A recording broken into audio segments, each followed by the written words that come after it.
froid glacial s'est abattu sur la région en ce soir de réveillon. Les rues sont désertes, les gens se préparent à fêter Noël. Ghislaine observe, depuis la fenêtre de son appartement, les dernières personnes se pressant pour arriver à l'heure à la fête. Elle écrase sa cigarette dans un vieux cendrier en terre cuite et s'installe devant la télévision. Ghislaine se cale confortablement dans son fauteuil et assiste passivement aux émissions spéciales Noël. Les animateurs et le public s'amusent bruyamment en exécutant des jeux plus ou moins stupides. Le visage de Ghislaine semble figé, aucun sourire, aucun rire. Ses yeux se noient dans quelques larmes qui finissent par ruisseler sur ses joues. Des images l'assaillent, Noël, l'an dernier, son mari attelé à découper la dinde, son fils hypnotisé par son jeu sur console.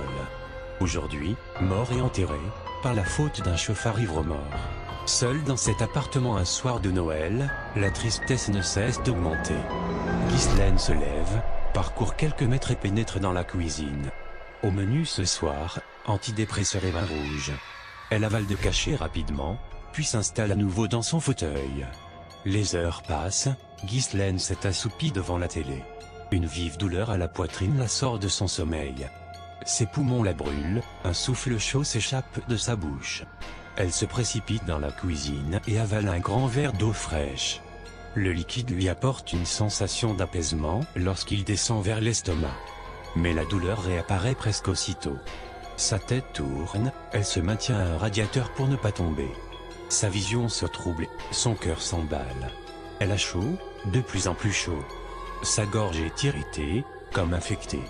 Elle tousse violemment à plusieurs reprises. Ses jambes ne la portent plus, elle tombe sur le sol. Ghislaine est étendue sur le dos, impossible de bouger.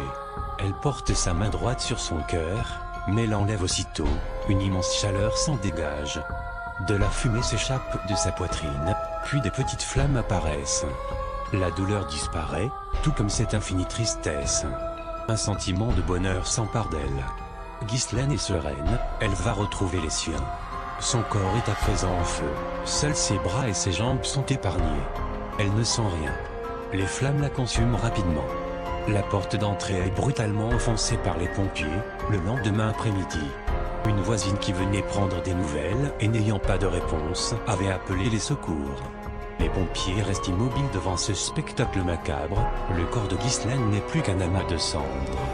Il ne reste plus que les bras, brûlés jusqu'au coude, et les jambes, brûlées jusqu'aux genoux. L'appartement n'a subi aucun dégât. Après enquête, il n'y eut aucune réponse apportée sur cet étrange feu. La police scientifique n'a pas pu expliquer ce phénomène. Ce cas a été classé dans les combustions spontanées.